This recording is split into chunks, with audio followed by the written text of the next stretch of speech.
ক্বালা কাযালিকা আতাতকা আয়াতুনা ফানাসিতাহা। আল্লাহ তাআলা বলবেন, তোমাকে যে কেন অন্ধ করা হলো সেটা তুমি শোনো। তিনি বলবেন, আল্লাহ তাআলা বলবেন, এমনিভাবেই তোমার রব আমার নিদর্শনাবলী এসেছিল। আল্লাহ তাআলার পক্ষ থেকে আয়াত, এই তেলাওয়াত, এই বাণী, এই আহ্বান, আল্লাহর এই বিধান, আল্লাহর নাজিল করা এই গ্রন্থ আল কোরআন, এটি আমাদেরকে শোনানো হয়েছিল। নিদর্শন এবার আমাদের কাছে এসেছিল, বারবার তেলাওয়াত করা হয়েছে, সালাতে তেলাওয়াত করা হয়েছে, সালাতের বাইরে এরকম আয়োজন করে তেলাওয়াত করা হয়েছে। আমরা মনোযোগ দিয়ে শুনেছি, আমরা সেটাতে বিমোহিত হয়েছি, কিন্তু ফানাসিতাহা, কিন্তু তুমি তা ভুলে গিয়েছিলে। ভুলে গিয়েছিলে মানে আমি আসলে সেটা অন্তরে ধারণ করিনি। আমি শুনেছি, আমি বুঝেছি, কিন্তু আমার বাস্তব জীবনে আমি তা পালন করতে পারি নাই।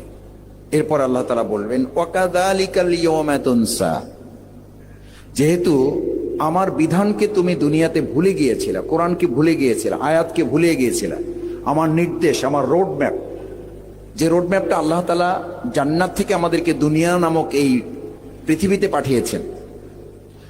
আল্লাহ তাআলা জানতেন যে পৃথিবীটা একটা সংকটের জায়গা, এটা একটা ক্রান্তিকালের জায়গা, এটা একটা ক্রাইসিসের জায়গা, এটা ভালো জায়গা না। কেন ভালো জায়গা না? আল্লাহ রাসূল সাল্লাল্লাহু আলাইহি ওয়াসাল্লাম বলেন, ক্বালা রাসূলুল্লাহ সাল্লাল্লাহু আলাইহি ওয়াসাল্লাম, আদ-দুনিয়া সিজনুল মুমিনিন, এটা একটা কারাগার, ওয়া জান্নাতুল লিল কাফিরিন, আর এটা কাফিরদের জন্য হচ্ছে জান্নাতের মতো।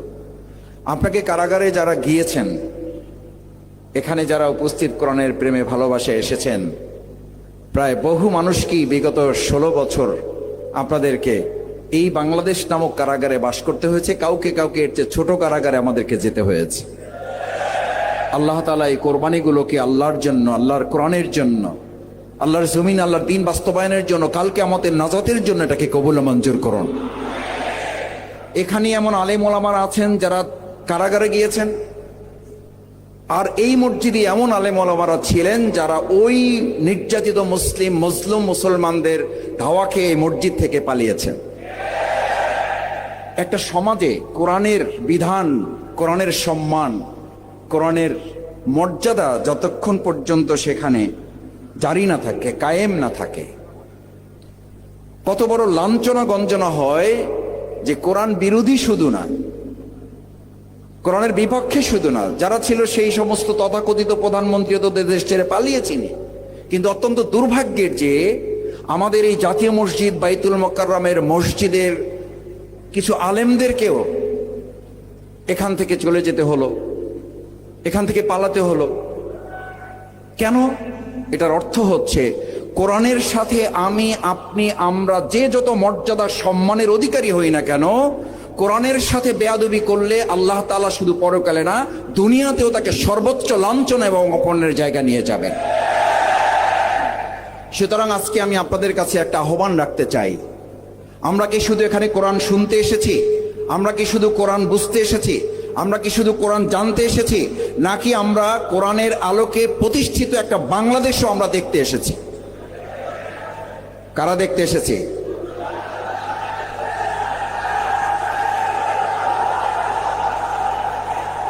মাশাআল্লাহ, আল্লাহ কবুল করুন। আপনারা একটা স্লোগান দেন, একটা স্লোগান আপনারা মাঝে মধ্যে দেন, একটা স্লোগান আপনারা দেন। স্লোগান দিতে বলি নাই, কি স্লোগান দেন? আল কোরআনের আলো ঘরে ঘরে।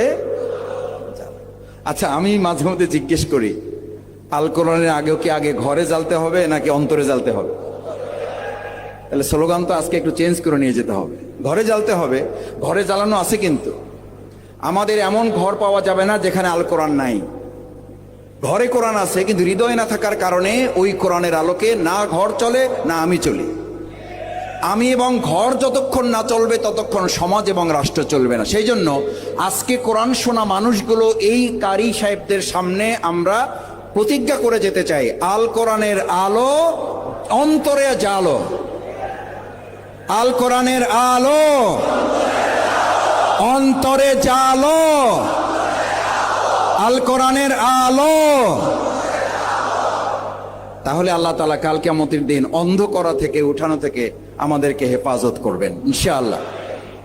এরপরে আল্লাহ তাআলা দেখেন আমাদের জন্য আরেকটা সতর্ক বার্তা দিয়েছেন। কি বার্তা দিয়েছেন? 127 নম্বর আয়াতে তিনি বলেন,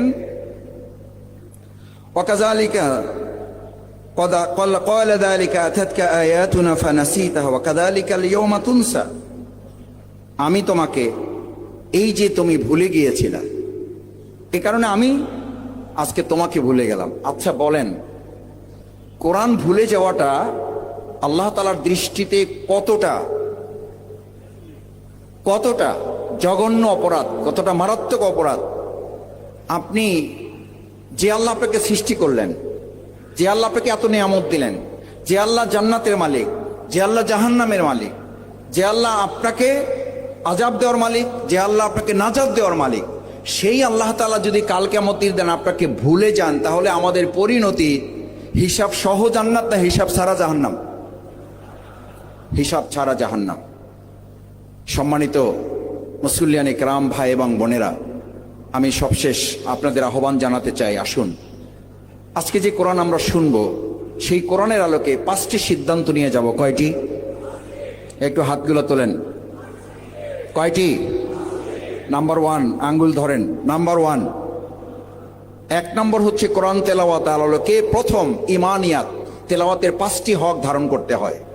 কয়টি? ইমানিয়াত, ইমানকে মজবুত করে নিয়ে যাবে। এমন ইমান যে ইমানে আল্লাহ ছাড়া কাউকে ভয় করবেন এবং ওই ইমানদারকে সমস্ত পৃথিবীর বেঈমানরা আপনাকে ভয় করবে। এটার নাম হচ্ছে ইমান। 2 নম্বর হচ্ছে তাহারাত, ইমানিয়াত, তাহারাত। কোরআন আপনাকে যদি পবিত্র করতে না পারে, কোরআনের সবচেয়ে বড় দায়িত্ব হচ্ছে আপনার প্রতি। এই কোরআন এসে আমাদেরকে বলেছে ফাআলহামাহা ফুজুরাহা ওয়া তাকওয়াহা। এটা বুঝার ন্যায় অন্যায় আপনাকে পার্থক্য করে দিয়েছে। কদ আফলাহা মান যাক্কাহা ওয়া কদ খাবা মান দাসসাহা। কোনটা মন্দ কোনটা বুদ্ধ এটা আপনাকে বুঝে দিয়েছে, এবং এর আলোকে আপনি সফল হবেন। আপনার পবিত্রতা যদি সুন্দর হয়, তাহলে আপনি জমিনটাকে পবিত্র করতে পারবেন। ব্যক্তি পবিত্র না হলে আপনার জমিন পবিত্র করতে পারবেন না। আলহামদুলিল্লাহ, আমাদের সামনে আমাদের আন্তর্জাতিক 4 জন সম্মানিত কারি, আমরা একটু তাদের সম্মানে একটা তাকবীর দিই। লিল্লাহে তাকবীর, লিল্লাহে তাকবীর, লিল্লাহে তাকবীর। মেহমানদের আগমন, কারি সাহেবগণের আগমন, লিল্লাহে তাকবীর। আলহামদুলিল্লাহ, আমরা সম্মানিত কারিগণের তেলাওয়াত এখনই শুনবো। কয়টির কথা বলেছিলাম? কয়টি? তেলাওয়াত শুনে বাড়ি যাওয়ার আগে কয়টি সিদ্ধান্ত নিয়ে যাব? আল ইমানিয়াত, আমরা ইমান ধারণ করব। তাহারাত, আমার জীবনটা পবিত্র করব এবং তার আলোকে জমিনটা পবিত্র করব। জীবন এবং আগে জমিন না আগে জীবন? আমরা আগে কি চাই? জমিন পরিবর্তন হয়ে যাক। এটা আগে জীবন পরিবর্তন করলেই কেবল আল্লাহ তাআলা জমিন পরিবর্তন করে দেবেন ইনশাআল্লাহ। ইমানিয়াতের পর তাহারাত, তাহারাতের পর সামাহাত। সামাহাত, সহ্য ক্ষমতা, টলারেন্স। এখন পৃথিবী বলে, আমাদেরকে শোনায়, যারা কোরআন নকল করে, ব্ল্যাকমেইল করে, হাইজ্যাক করে, কোরআনের কথা কোরআন দিয়ে বলে না, তারা ইংরেজিতে বলায়, তাদের ভাষায় বলে। আসলে কোরআনের কথাটা হাইজ্যাক করে তারা ব্ল্যাকমেইল করে, কোরআনের কথা বলতে চায় না। হীনমন্য, সংকীর্ণ, কৃপণ পৃথিবীর, এবং পৃথিবীর সবচেয়ে বড় বাটপার এরা। কোরআনের কথা কোরআনের ভাষায় না বলে নিজেদের ভাষায় বলে কৃতিত্ব অর্জন করতে চায়। সামাহাত, সহ্য ক্ষমতা, tolerance is the best teacher. কোরআন আপনাকে সহ্য ক্ষমতা বৃদ্ধি করবে। আমাদেরকে যত নির্যাতন নিপীড়ন করুক, কোরআন থেকে আমাদেরকে 1 চুল পরিমাণ থেকে বিচ্ছিন্ন করতে পারবে না। কোরআনের জমিন এই পৃথিবীতে দেখে না যাওয়া পর্যন্ত আমাদেরকে 1 চুল পরিমাণে সরাতে পারবে না। বাইতুল মুকাররমের এই কিরাত সম্মেলনের ময়দান থেকেই আল্লাহর জমিনে আল্লাহর কোরআনের বিজয়ের ঘোষণা হবেই। এটার নাম সামাহাত। সেই পর্যন্ত জেল, জুলুম, নির্যাতন, ফাঁসির মঞ্চ যদি আমাদেরকে যেতে হয়, শাহাদাতের তামান্নায় আমরা রাজি থাকবো, রাজি থাকবো শাহাদাতের তামান্নায়। কোরআন আপনাকে শাহাদাতের তামান্নার কথা বলে, কোরআন আপনাকে শহীদের মর্যাদার কথা বলে। এটার নাম হচ্ছে তেলাওয়াতের সামাহাত, সহ্য ক্ষমতা, ধৈর্য। ইন্না সানুলকি আলাইকা কাওলান সাকিলা ইন্না নাশিয়াতাল লাইলি হিয়া আশাদ